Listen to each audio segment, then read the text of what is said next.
Lieutenant Commander Ryan Cole had just returned from deployment, ready to enjoy peace with his wife and kids in Norfolk, Virginia. But one ordinary evening changed his life forever.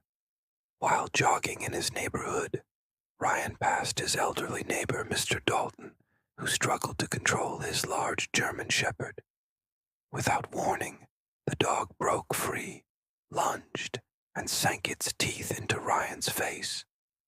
Blood poured as he fell to the ground, the animal tearing his cheek open until neighbors beat it back.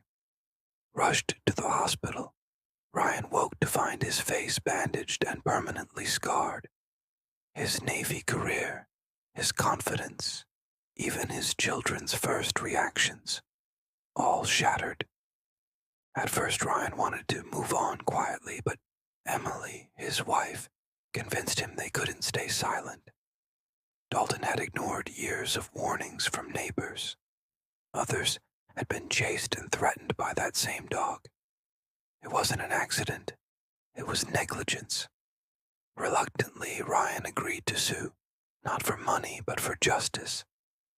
He hired attorney Lisa Harrington, who built a case around eyewitness testimony and medical evidence. Neighbors described years of terror, children chased, elderly residents afraid to walk near Dalton's home. The jury listened, but Dalton's lawyer, Charles Whitmore, fought back ruthlessly, painting Ryan as aggressive, even bringing up an old Navy reprimand to cast doubt on his character. Ryan sat in court, his scars on full display, enduring whispers and attacks on his reputation. But Lisa fought back harder. She called Ryan's surgeon, who described the brutal injuries and surgeries required. Photos of Ryan's torn face silenced the courtroom. This was no playful nip, the doctor said. This was an aggressive mauling. The defense brought in an expert to excuse the dog's behavior, but under cross-examination, he admitted his opinion was based only on Dalton's word. The jury began to see the truth. Finally, Ryan testified himself. His voice shook as he told the jury how the attack had stolen his confidence, his ability to jog in his own neighborhood, even the way his children looked at him after surgery. That dog didn't just scar my face, he said. It scarred my life. Some jurors wiped tears. When Whitmore tried to suggest Ryan's intensity provoked the dog, Ryan stood firm. I was jogging, that's all. Nothing more.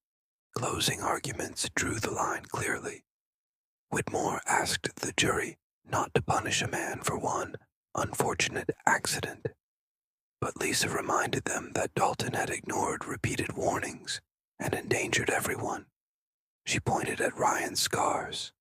This is what negligence looks like. Hours later, the jury returned. Dalton was liable, and Ryan was awarded $2 million for his suffering.